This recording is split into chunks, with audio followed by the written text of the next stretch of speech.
এইখিনিতে মানে কথা এটা কওঁ আপোনালোকক গৰিমা বৌয়ে চাৰ্জশ্বিটত ধৰি কিবা এটা কৈছে আপোনালোকে শুনক কি কৈছে আৰু কি তেওঁ বুজাইছে কৈ পিনে আপোনালোকে চবে শুনক জুবিনদাৰ ন্যায় কাৰণে ন্যায় মানে তেওঁ দিয়া নাই এতিয়ালৈকে আৰু কি কৈছে শুনক গৰিমা বৌয়ে 85 দিন ধৰি আমি ৰৈ আছোঁ সেইটো দিনৰ কাৰণে আৰু আমি ইতিমধ্যে যিকেইজন অভিযুক্ত তেওঁলোকৰ ওপৰত FIR দাখিল কৰিছিলোঁ আমাৰ পৰিয়ালৰ ফালৰ পৰা গতিকে যেনেকৈ আমি আশা কৰিছিলোঁ সেইমতে তদন্তৰ কাৰ্যখিনি সম্পাদন হৈছে সেইকাৰণে আশা কৰা মতে হোৱাৰ কাৰণে আমাৰ ভাল লাগিছে আৰু খুব মানে বহুত কষ্ট কৰি তদন্তকাৰী দলটোৱে গোটেইখিনি SITয়ে এইখিনি ইমান দিন ধৰি কৰিলে গতিকে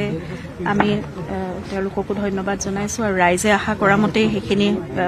ফল ওলাইছে গতিকে এতিয়া সকলোখিনি ন্যায় প্ৰক্ৰিয়াৰ ওপৰত আৰু আমি আশা কৰিছোঁ একেধৰণে খুব ন্যায় প্ৰক্ৰিয়াটো খুব সুচাৰুৰূপে পৰিচালনা হ'ব আৰু যিহেতু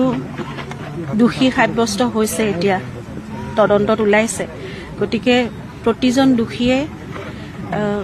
কঠোৰতকৈ কঠোৰতম শাস্তি পাব লাগে সেইটোৱে আমাৰ কাম্য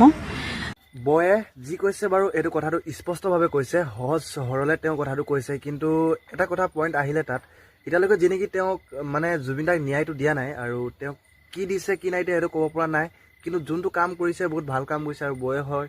সেইটো কথাটো কৈছে কিন্তু মোৰ ভাবত তেওঁলোক যেতিয়ালৈকে ফাঁচি নিদিয়ে তেতিয়ালৈকে মনটো আমাৰো ভাল লাগি নাথাকে কেলৈ মানে তেওঁলোকক ডাইৰেক্ট ফাঁচি দিব লাগে নহ'লে